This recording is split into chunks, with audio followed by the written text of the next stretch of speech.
राधा, बहू खाने में आज ऐसा क्या बना रही हो जो खाना परोसने में इतनी देर कर रही हो? हाँ, सभी कब से इंतजार कर रहे हैं। अब किसी में भी और भूख बर्दाश्त करने की ताकत नहीं बची। माँ जी वो क्या है ना, आज लकड़ी थोड़ी गीली थी, इस वजह से देर हो गई। फिर भी मैं कोशिश कर रही हूँ कि जल्दी से सभी की थाली सजा दूं। तो तुझे ना बस बहाने बनाने आते हैं। अगर लकड़ी गीली थी तो उपले इस्तेमाल कर लेती, लेकिन नहीं, तुझमें इतनी सी भी समझ नहीं है। राधा कुछ नहीं कहती, बस चुपचाप सबको थाली परोसने में लग जाती है। कमला, मैंने तुमसे एक बात बतानी थी। वो क्या है ना, हमारे पड़ोस के शर्मा जी ने हमारे राजीव के लिए एक लड़की बताई है। लड़की पढ़ी लिखी है और नौकरी भी करती है। अगर तुम हाँ कहो तो बात आगे बढ़ाऊं। अरे इसमें पूछने वाली क्या बात है। अगर हमारी छोटी बहू पढ़ी लिखी और नौकरी वाली होगी तो अच्छी बात है ना। रिश्तेदारी में हमारी इज्जत भी बढ़ेगी, साथ ही साथ वो राजीव के साथ कदम से कदम मिलाकर चलेगी।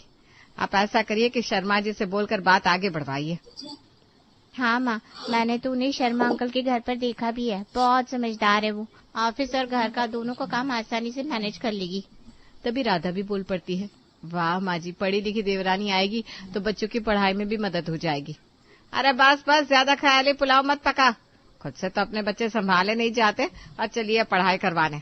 अरे इतना ही शौक है तो खुद क्यों नहीं पढ़ाती तूने? जब देखो घर के कामों में सर खपाती रहती है। पता नहीं कितना काम करती है, फिर भी सब कुछ तो देर से ही होता है। देखो कमला, अब जमाना बदल गया है। पढ़ी लिखी और कामकाजी बहू आएगी तो घर की सोच भी बदलेगी। राजीव की जिंदगी के साथ साथ घर के बच्चों को भी आसानी होगी। राधा बहू बिल्कुल सही कह रही है। अगर उसकी देवरानी पढ़ी लिखी होगी तो बच्चों को थोड़ा देख लेगी। तुम हर बात में उसे डांटा मत करो। कुछ दिन बीतते हैं, सभी को शर्मा जी का बताया रिश्ता पसंद आता है और प्रीति दुल्हन बनकर इस घर में आ जाती है। कुछ दिनों बाद, अरे प्रीति, अपने साथ ये सब क्या क्या सामान लाई है तू? कितनी तरह की मशीनें आई है, इनका इस्तेमाल कैसे होता है? मुझे तो इनकी बिल्कुल भी समझ ना आए। भाभी, ये सारी मशीनें हमारे काम को आसान बना देती है। आप कहो तो मैं आपको सब दिखा दूं, साथ ही चलाना भी सिखा दूंगी। ज्यादा परेशानी नहीं होगी आपको, बस एक दो बार में चलाना सीख लेंगे आप। अरे ना प्रीति, मुझे क्या जरूरत है ये सब सीखने की। मैं तो वैसे ही ठीक हूँ। जैसे अब तक अपने हाथों से काम चलाया है, आगे भी वैसे ही चलाऊंगी। कमला देवी बैठे बैठे सब सुन रही थी। अरे बेटा प्रीति, देख तेरी जेठानी ना गांव की है, उसे तो वही पुराना सामान भाता है। तू ना अपने नए नए तरीके की चीजें अपने रसोई में रख ले, उन्हें तू ही इस्तेमाल कर। कहीं राधा प्रीति की देखा देखी ना करने लगे। मुझे इस बात का खास ध्यान रखना होगा। अरे अगर इतने बड़े परिवार में मशीनों से काम होने लगे तो बिजली का बिल कौन देगा? कुछ दिन बाद, अरे बड़ी बहू, चाय कब तक बनेगी? हर काम में कितना लेट करती हो तुम। कल मैं ऊपर की मंजिल पर गया था, छोटी बहू को 2 मिनट भी नहीं लगे चाय बनाने में, और एक तुम हो कि। तेरा ससुर बिल्कुल ठीक कह रहे हैं, कुछ सीख अपनी देवरानी से। ऑफिस के साथ साथ घर भी कैसे मैनेज कर लेती है। तू तो पूरा दिन इसी चूल्हे चौके में बिता देती है, फिर भी कोई काम समय पर नहीं हो पाता। माँ जी, प्रीति गैस इस्तेमाल करती है, समय की बचत हो जाती है, लेकिन मैं तो। अरे तू तो चुप ही रहा कर, अपनी गलती कभी मानने वाली नहीं है तू। तभी प्रीति नीचे आती है। भाभी क्या कर रही हैं? चलिए ना कहीं घूम कर आते हैं। अरे बेटा, तुम पूजा को साथ में ले लो।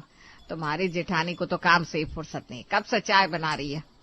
माँ जी, मैं तो ऊपर से सारा काम निपटा चुकी, ऑफिस का काम भी फिनिश हो गया। सोचा आज भाभी के साथ कहीं घूम आओ, लेकिन देख रही हूँ भाभी अभी तक जुटी हुई हैं। अरे बेटा, तेरी जेठानी तो सुबह से लगी रहती है, उसे चैन कहाँ। वो सब हाथ से करती है ना, इसलिए उसके काम खत्म ही नहीं होते। भाभी, आपको देखकर हैरानी होती है, ये कपड़े मसाले सारे काम आप हाथ से ही करती हैं। इतना टाइम कैसे दे पाती हो आप? क्या करूं प्रीति, शुरू से यही आदत है ना। हाथ से ही करने में मुझे सुकून मिलता है। माना मशीन से सब जल्दी हो जाता है, पर खर्चा भी तो बढ़ जाता है ना। भाभी, आपने कभी खुद पर ध्यान दिया है? इस बचत के चक्कर में आप ना खुद पर ध्यान देती है, ना बच्चों पर, ना अपनी गृहस्थी पर। भाभी, पैसों के साथ साथ वक्त भी तो कीमती होता है ना। आपको पता है, मैं ऊपर वॉशिंग मशीन चला देती हूँ तो आधे घंटे में सब कपड़े हो जाते हैं। साथ साथ दूसरे काम भी निपटाती रहती हूँ, तो हुई ना समय की बचत। प्रीति, तुम अपनी जगह पर ठीक हो, पर मुझे लगता है कपड़ों को हाथ से धोना ही ठीक रहता है। बिजली भी बचती है, पैसा भी बचता है, साथ ही साथ कपड़े खराब भी नहीं होते। भाभी आप मेरी बात मान लो, थोड़े बहुत कामों में इन मशीनों की मदद ले लिया करो। सारा दिन काम करते करते थक जाती होंगी आप। मैं तो काम निपटाकर थोड़ा आराम भी कर लेती हूँ। देख बेटा प्रीति, तेरी जेठानी ना ऐसी है, गांव की है ना, गांव का तरीका छोड़ नहीं पा रही है। तू ज्यादा परेशान ना हो, ये जैसा करती है करने दे उसे। कमला प्रीति बिल्कुल ठीक बोल रही है। ये भी तो सोचो, जब औरत सारा दिन काम में उलझी रहेगी तो बच्चों को समय कैसे दे पाएगी। बाबूजी बच्चों को तो मैं संभालती हूँ, उनका खाना कपड़े सब कुछ मैं ही तो देखती हूँ। पढ़ाई लिखाई का टाइम वो शायद मैं नहीं निकाल पाती। यही तो मैं कह रही हूँ भाभी, घर की काम मशीन कर ले तो आप बच्चों के साथ वक्त बिता सकती हैं। उनकी पढ़ाई भी हो जाएगी, साथ में वे अपनी माँ के साथ मस्ती भी कर पाएंगे। बच्चों की पढ़ाई उनके पापा भी तो करवा सकते हैं ना, सब मेरे जिम्मे थोड़ी ना है। तभी वहाँ राधा के बच्चे आ जाते हैं। मामा सुनो ना, कल स्कूल में एक प्रोजेक्ट सबमिट करना है। तुम्हें तो बहुत सुंदर ड्राइंग बनानी आती है, चलो ना मेरी मदद कर दो। बेटा खुद से कर लेना, मेरे पास बिल्कुल भी समय नहीं है। थोड़ी देर में तेरे पापा आ जाएंगे, मुझे खाने की तैयारी भी करनी है। ओहो, तुम्हारे पास कभी टाइम ही नहीं होता। बच्चा उदास होकर वहाँ से जाने लगता है, तभी उसकी नजर प्रीति पर पड़ती है। चाची, क्या आप मेरी हेल्प कर देंगी?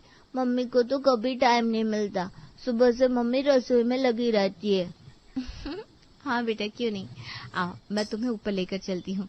हम वहीं साथ में प्रोजेक्ट कंप्लीट करेंगे, तुम्हें मजा भी आएगा और मैं तुम्हें कोल्ड कॉफी भी पिलाऊंगी।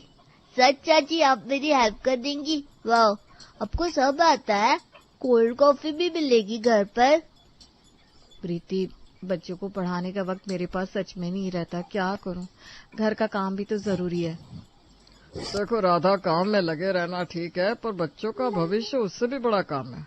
अगर वो पीछे रह गए तो तुझे ही अफसोस होगा। आप सही कहते हैं बाबूजी, पर ये सब मेरे बस का नहीं है। हाथ से करने की आदत है, वही करती हूँ। मशीनों से मुझे डर लगता है, और माँ जी को सिलबट्टे का मसाला ही पसंद आता है। क्यों माँ जी? कमला जी चुप रहती हैं, कुछ नहीं कहती। चलो बच्चों छोड़ो ये सब, हम ऊपर चलते। तुम्हारा प्रोजेक्ट भी करना है ना, मम्मी को मैं बाद में समझा दूंगी। राधा बहू, चलो बहुत बातें हो गई, अब जल्दी जल्दी चूल्हे में आग जला दे, नहीं तो खाना बनते बनते आधी रात हो जाएगी। हाँ माँ जी, करती हूँ।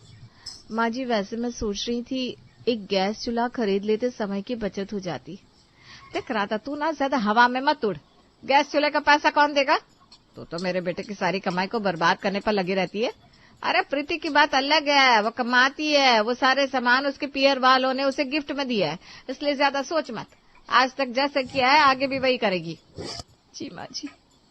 कुछ दिन बाद राधा सिलबट्टे पर मसाला पीस रही थी, तभी भाभी क्या कर रही हैं? आज के समय में सिलबट्टे का इस्तेमाल कौन करता है? चलो मैं आपको मिक्सर चलाना सिखाती हूँ, आपके मिनटों का काम सेकंड में हो जाएगा। नहीं नहीं प्रीति, रहने दे, मैं अपने सिलबट्टे से ही खुश हूँ। कमला, देख रही हो ना अपनी बड़ी बहू को, प्रीति बार बार इसे समझाने की कोशिश कर रही है, लेकिन ये जिद पर अड़ी हुई है। इसकी ये जिद ही एक दिन बच्चों का नुकसान करेगी। तुम राधा को समझाओ, वो तुम्हारी जरूर सुनेगी। हाँ जी ठीक है। कुछ दिनों तक सब पहले जैसा ही रहता है। फिर एक दिन, भाभी आपने दही रखी है क्या? मुझे जरा सी दही दे दो ना। हाँ लो ना प्रीति, दही वही कोने में मटके में रखी हुई है। भाभी आपने दही को मटके में क्यों रखा है? फ्रिज में रख दो, ठंडा भी रहेगा और जल्दी खराब भी नहीं होगा। अरे प्रीति, फ्रिज कहाँ से लाऊं मैं? वैसे भी फ्रिज होगा तो बच्चे ठंडा पानी पीने की जिद करेंगे, और तुम्हें तो पता ही है ठंडे पानी से बच्चे बीमार पड़ जाते हैं। वैसे भी मैं ना शुरू से मटके का पानी ही पीती आई हूँ, तो मटका ही ठीक है। वैसे काम भी चल रहा है, क्यों आदत बिगाड़ना, और तो और पैसों की भी बर्बादी। भाभी आप बिल्कुल ठीक बोल रही हैं, आपकी बात अपनी जगह सही भी है, पर फ्रिज आसानी हो जाती है, चीजें खराब नहीं होती जल्दी, सब्जियों को ठीक रखने के लिए बार बार गर्म भी नहीं करना पड़ता। अरे प्रीति, इतनी झंझट वाली बात नहीं है, तुझे पता है मैं तो सारी सब्जियों को रात में दोबारा गर्म करके रख देती हूँ, सुबह तक ठीक रहती है। पर भाभी अगर फ्रिज होगा तो आपकी मेहनत कम लगेगी, आपको अपने लिए भी समय मिलेगा। गृहिणी का मतलब ये नहीं कि सारा दिन आप सिर्फ मेहनत करें, गृहिणी का मतलब आप काम के साथ साथ अपने लिए, अपने बच्चों और पति के लिए भी समय निकालें। असली मायने में वही कुशल गृहिणी की पहचान है। तू सही कह रही है प्रीति, पर तू जानती है ना तेरे भैया के हालात कैसे हैं, इतने पैसे कहाँ से आएंगे? तुम और राजीव दोनों नौकरी करते हो, इसलिए तुम्हें पैसों की दिक्कत नहीं है। भाभी ये तो रोजमर्रा की जरूरत का सामान है, कोई फालतू के शौक नहीं है। इसका सीधा असर आपके स्वास्थ्य और बच्चों पर पड़ता है। प्रीति ये बात कहकर ऊपर चली जाती है। कुछ दिन बाद रेखा किसी काम से ऊपर जाती है। वहाँ प्रीति सब्जियां काट रही थी। अरे ये क्या है प्रीति, इसमें तो सब्जियां खुद ब खुद कट रही है, ऐसा लगता है कोई जादू है। भाभी जादू नहीं, इसे फूड प्रोसेसर कहते हैं। इसमें सब हो जाता है, सब्जियां कटती हैं, मसाले पीसते हैं, यहाँ तक कि आटा भी गूंथ सकते हैं। वाह प्रीति, तू तो बहुत समझदार है, सारे काम इतनी आसानी से कर लेती है। इसमें समझदारी की क्या बात है भाभी, ये तो मशीन का कमाल है। आप चाहो तो आप भी सब सीख सकती हो। सच? लेकिन मुझे शायद थोड़ी दिक्कत होगी। नहीं भाभी, मैं सिखाऊंगी ना आपको। चलो अभी करके दिखाती हूँ, फिर आप करना। प्रीति रेखा को सिखाती है। रेखा पहली बार इस्तेमाल करती है और खुशी से खिल उठती है। अरे वाह, सच में कितना आसान है सब करना। इसे यूज करने से तो मेरी मेहनत के साथ साथ मेरा समय भी बच जाया करेगा। लेकिन अफसोस, मैं इसे खरीद नहीं सकती। कुछ दिन बाद प्रीति नीचे आती है तो देखती है रेखा तवे पर बारी बारी सबकी रोटियां सेक रही है। भाभी, आप सारी रोटियां एक साथ बनाकर क्यों नहीं रख दी थी? ऐसे बारी बारी क्यों बनाती है? अरे प्रीति, अगर पहले से बनाकर रख दूंगी तो रोटियां ठंडी हो जाएगी। घर में सबको गर्मा गर्म रोटियां पसंद है, इसलिए जब जो खाता है तब उसके लिए रोटी बना देती हूँ। भाभी, कैस्ट्रोल में रखो ना, उसमें रोटियां गर्म ही रहती है। रुको, मैं ऊपर से लाती हूँ। प्रीति ऊपर से लाकर देती है और रेखा उसमें रोटियां रखकर देखती है। अरे ये तो सच में गर्म ही रही, मेरा टाइम भी बचा और सबको गर्मा गर्म रोटियां भी मिल गई। रेखा जब भी प्रीति की हाईटेक चीजों को देखती, उसका मन भी उन्हें इस्तेमाल करने का होता, लेकिन वो चाहकर भी कुछ नहीं कर सकती थी। एक दिन प्रीति देखती है रेखा हाथ से बर्तन मांज रही है और हाथों की त्वचा भी फटी हुई है। भाभी, आपके हाथ तो पूरे खुरदुरे हो गए। और ये क्या, आप बर्तन धोने के लिए राख का इस्तेमाल कर रही हैं? आपको पता ही आपकी स्किन के लिए कितनी खतरनाक है। आप ये सब क्यों करती हैं? डिश वॉशर क्यों नहीं लगवाती? डिश वॉशर क्या होता है? भाभी, वो एक तरह की मशीन है, उसमें बर्तन लगा दो, पानी और साबुन डालो और सब अपने आप साफ हो जाता है। सच में ऐसा होता है? प्रीति की बातों को सुनकर रेखा को हैरानी होती है। कुछ दिन बाद, भाभी कहाँ है आप? देखिए, मैं आपके लिए गिफ्ट लेकर आई हूँ। ये देखिए, उस दिन मैंने बताया था ना डिश वॉशर के बारे में। देखो, आज मैं आपके लिए डिश वॉशर लेकर आई हूँ। अब आपको हाथ लगाने की जरूरत नहीं पड़ेगी, आपके हाथ भी मुलायम हो जाएंगे। प्रीति, तो इतना क्यों कर रही है? क्यों परेशान हो रही है मेरे लिए? तूने तो जैसे ठान ली है कि मेरी पूरी रसोई बदल कर रख देगी। भाभी, एक बात बताएंगी? आपको मम्मी ने कभी टोका नहीं कि चूल्हे के धुएं से आपकी आंखें खराब हो जाएंगी? क्यों आप अब तक उसी चूल्हे पर रोटियां सेकती है, जबकि अब तो सबके घरों में गैस चूल्हे हैं? ऐसी बात नहीं है प्रीति, मुझे बस चूल्हे पर ही रोटियां बनानी आती है, इसलिए माँ जी ने कभी कुछ नहीं बोला। आप चाहेंगी तो सब सीख लेंगी। आप गैस बुकिंग करने का सोचिए अब से। कौन कराएगा? किसके पास टाइम है? मुझे तो कुछ आता भी नहीं। ठीक है, आप मत सोचिए, मैं आपके लिए गैस की बुकिंग करवाती हूँ। अब से आप गैस पर खाना बनाएंगी। कुछ ही दिनों में सिलेंडर का कनेक्शन आ जाता है। प्रीति रेखा को गैस चलाना सिखाती है और रेखा खुशी से चकित हो जाती है। तभी कमला देवी सब देख लेती है। प्रीति, ये क्या कर रही है तू? उसे जैसे काम करना आता है वैसे करने देना, क्यों उसकी आदतें बदल रही है? मम्मी जी, ये रोज की जरूरत है। बच्चे बड़े हो रहे हैं, भाभी को उनके साथ बैठने का समय ही नहीं मिलता। भैया के लिए भी समय नहीं निकाल पाती। मैंने आज तक भाभी को कभी भी भैया के साथ घूमते जाते नहीं देखा। कैसे जाएंगी? चूल्हे चौके से फुर्सत मिलेगी तब ना। अरे तू इसकी आदतें बदलने पर क्यों तुली हुई है? रोटियों को कैसरोल में रखना सिखा दिया, गर्मा गर्म बनाकर खिलाती थी, लेकिन अब तो। मम्मी जी, जरा सोचिए ना, भाभी बार बार अलग से रोटियां बनाती है, सबको देती है, फिर इंतजार करती है, फिर नहीं बनाती है। उनका पूरा दिन बस रसोई में निकल जाता है। उनके लिए भी तो जिंदगी में और कुछ है। बच्चों के साथ समय बिताना, परिवार के साथ बैठना, हंसना बोलना, ये सब भी तो जरूरी है ना। रेखा चुपचाप खड़ी रहती है। उसकी आंखों में चमक है, जैसे पहली बार किसी ने उसके लिए आवाज उठाई हो। एक दिन रेखा और प्रीति किचन में बैठी बातें कर रही थी, तभी, प्रीति, धीरे धीरे तुमने मुझे रोजमर्रा की इतनी चीजें सिखा दी है। पहले तो मुझे लगता था ये सब मेरे बस की बात नहीं है, पर अब समझ में आ रहा है इन चीजों से काम भी जल्दी निपटता है और समय भी बचता है। मुझे अपने बच्चों और परिवार के लिए भी वक्त मिल पा रहा है, और ये सब तुम्हारी वजह से संभव हो पाया। भाभी, जब मैंने आपको पहली बार देखा था ना, तो मेरा बहुत दिल दुखने लगा था। सुबह 4 बजे उठकर रात 11 बजे तक बस रसोई और काम में लगे रहती थी आप। अपना वक्त तो आपके पास था ही नहीं। हाँ प्रीति, गांव में जब मैं पली बढ़ी वहां तो यही सिखाया गया था। माँ भी इसी तरह काम करती थी, तो मैंने भी सोचा यही सही तरीका है। लेकिन अब महसूस होता है कि बिना वजह मेहनत कर रही थी मैं। भाभी, मेहनत करने में बुराई नहीं है, पर समझदारी से मेहनत करना जरूरी है। यही तो फर्क है गांव और शहर की सोच में। अब आप देखो, फ्रिज आ गया, सब्जियां खराब नहीं होती, कैस्ट्रोल है, रोटियां गर्म रहती है, गैस है तो धुएं से आपकी आंखें नहीं जलती, और सब कुछ जल्दी जल्दी भी होता है। सच कहूं प्रीति, जब मैंने पहली बार गैस पर रोटी बनाई ना तो लगा जैसे मेरी जिंदगी ही बदल गई। अब तो बच्चों के साथ बैठकर मैं थोड़ी देर हंस बोल लेती हूँ। पहले तो बस इंतजार करती रहती थी कि सब खा ले फिर मैं खाऊंगी।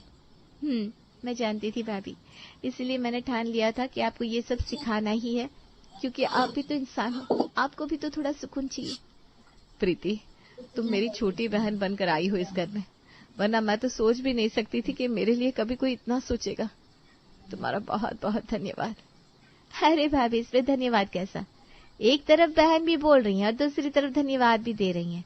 बहन होने का मतलब यही तो है, एक दूसरे का साथ देना, एक दूसरे को आगे बढ़ाना। प्रीति, सच कहूं, तुमने मेरी जिंदगी आसान कर दी।